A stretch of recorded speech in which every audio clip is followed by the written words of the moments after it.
Hi అండి అందరికీ. నేను మీ హారిక జైపాల్. ఈరోజు ఇంకో కొత్త ఇంట్రెస్టింగ్ న్యూస్తో మేము ముందుకు వచ్చాను. అయితే ఇందిరమ్మ ఇండ్లు ఎప్పుడు వస్తాయి, రీవెరిఫికేషన్ ఎప్పుడు చేస్తారో అని అన్నారు కదా. సో ఎన్నికల కోడ్ ముగిసింది.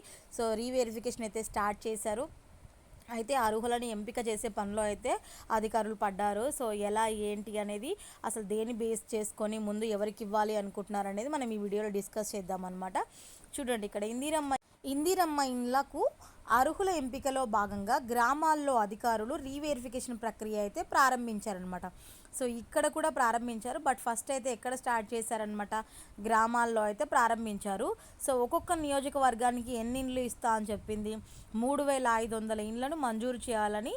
సో వాళ్ళు ఫస్ట్ నుంచి చెప్పేది కూడా అదే, 3500 ఇండ్లను ఇస్తామని చెప్పేశారు. సో నెక్స్ట్ ఏమి ఇచ్చారంటే, ఇందిరమ్మ ఇండ్లకు అర్హుల ఎంపికలో భాగంగా గ్రామాల్లో అధికారులు రీవెరిఫికేషన్ ప్రక్రియ ప్రారంభించారు.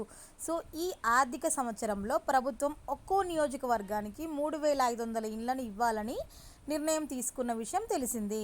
సో జనవరి 26న రాష్ట్రంలో మండలానికి ఒక గ్రామం చొప్పున, అంటే ఒక్క మండలానికి ఒక గ్రామం చొప్పున 562 పంచాయతీల్లో పథకాన్ని ప్రారంభించి అధికారులు అర్హుల జాబితాను వెల్లడించారు. అయితే అది ఫస్ట్ విడతలో ఎంతమంది, 72,045 మందికి ఇండ్లను మంజూరు చేశారు. అయితే ఇప్పుడు గతంలో జాబితా ప్రకటించిన గ్రామాలకు మినహాయించి ఆయా మండలాల్లో తక్కిన పల్లెల్లో, అంటే ఆల్రెడీ ఇచ్చిన విలేజ్లో కాకుండా రిమైనింగ్ విలేజెస్లో ఇవ్వాలనైతే డిసైడ్ అయిందనమాట.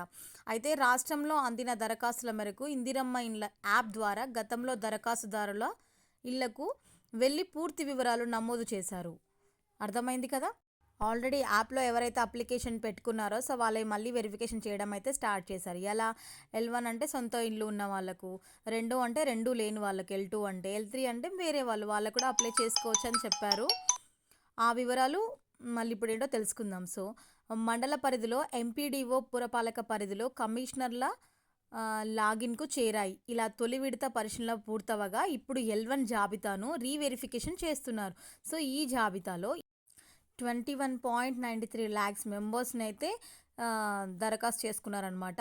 సో ఇటీవల ప్రభుత్వం ప్రకటించిన 72,000 మంది అర్హులను మినహాయించి మిగతా వారికి ఇళ్లకు వెళ్ళి రీవెరిఫికేషన్ నిర్వహిస్తున్నారు. ఇందులో అతి పేదలకు గుర్తిస్తారు. అంటే ఆల్రెడీ అందరూ పేదలై ఉంటారు. అందులో మరీ ఘోరంగా అసలు చాలా బీదవాళ్ళు అయిపోయి ఉన్న వాళ్ళకి మాత్రమే ఒకసారి వెరిఫికేషన్ చేసి అవునా కాదా అని కన్ఫర్మ్ చేసుకున్నాక ఇవ్వాలని అయితే డిసైడ్ అయింది. అది ఎలా అంటే, ఒక్కో మండలానికి 4-5 బృందాలను అయితే ఏర్పాటు చేసిందనమాట వెరిఫికేషన్ చేయడానికి. L1 జాబితాలో ఉండాల్సిన తమ పేర్లు L2, L3లో చేర్చాలని అధికారులకు ఫిర్యాదులు అందాయి. సో అలా ఎవరైతే కంప్లైంట్ చేశారో వాళ్ళ దరఖాస్తులు కూడా మళ్ళీ ఎంపీడీఓ ఆఫీస్కి వెళ్ళినాయి, కమిషనర్ల దగ్గర లాగిన్ అయినాయి. ఇవన్నిటినీ మళ్ళీ మండల వారీగా ఏర్పాటు చేసిన బృందాలు సో మళ్ళీ రీవెరిఫికేషన్ చేస్తారన్నమాట. సో మీరు అడిగారు కదా కంప్లైంట్ ఇస్తే రీవెరిఫికేషన్ జరుగుతుందా అని. సో వాళ్ళకు కూడా అయితే ఇప్పుడు రీవెరిఫికేషన్ జరుగుతుంది. సో మేము L3లో ఉండాల్సిన వాళ్ళం L2లో ఉన్నాము, L2లో ఉండవలసిన వాళ్ళం L3లో పడ్డాము, ఇలా అడిగిన వాళ్ళందరూ అయితే వెరిఫికేషన్ చేసి వాళ్ళు ఏ లిస్ట్కి చెందుతారో ఆ లిస్ట్కి కన్ఫర్మ్ చేసి, సో వాళ్ళని ఇప్పుడు కట్టిక పేదలు అయ్యి ఉంటే సో వాళ్ళకు కూడా ఇల్లు ఇవ్వాలని చెప్పేసి అయితే నిర్ణయం తీసుకుంది. సో విలేజెస్లో అయితే రీవెరిఫికేషన్ స్టార్ట్ అయిపోయింది. ఎవరెవరైతే గ్రీవెన్స్ ద్వారా కంప్లైంట్ అయితే రైజ్ చేశారో సో వాళ్ళకైతే వెరిఫికేషన్ చేయడానికైతే వస్తున్నారు. మీరు ఎక్కడికి వెళ్ళకండి. ఆల్రెడీ ఇలా వేరే ప్లేస్కి వెళ్ళిన వాళ్ళకి అంటే వెరిఫికేషన్ నాట్ డన్ అని చెప్పేసి పక్కన పెట్టేస్తున్నారు కదా. సో వెరిఫికేషన్ జరిగేటప్పుడు మీరు ఇంట్లోనే ఉండాలి అని చెప్పేసి వాళ్ళు అడుగుతున్నారు. సో మీరు తెలుసుకుని వాళ్ళు వెరిఫికేషన్కి వచ్చినప్పుడు కంపల్సరీ ఉండడానికైతే ప్రయత్నించండి. వెరిఫికేషన్ అయిపోయాక కటిక పేదలకు ఆ లిస్ట్లో ఉన్న L1 జాబితాలో ఉన్న వాళ్ళకి and at the same time L2లో ఉండి కటిక పేదలు అయి ఉండి అర్హులై ఉన్న వాళ్ళకి డబల్ బెడ్రూమ్స్ ఇల్లు కూడా లిస్ట్ వాళ్ళతో పాటు ఈ 2 లిస్టులు అయితే రిలీజ్ చేయాలని డిసైడ్ అయ్యారు. అదే L1 వాళ్ళకి, at the same time L2 వాళ్ళకి. వీడియో అయితే అర్థమైంది కదా. సో అర్థమైతే మర్చిపోకుండా ఒక లైక్ చేయండి. కొత్తగా మన ఛానల్ని ఎవరైనా చూస్తున్నట్టయితే సబ్స్క్రైబ్ చేసుకోండి. Thank you.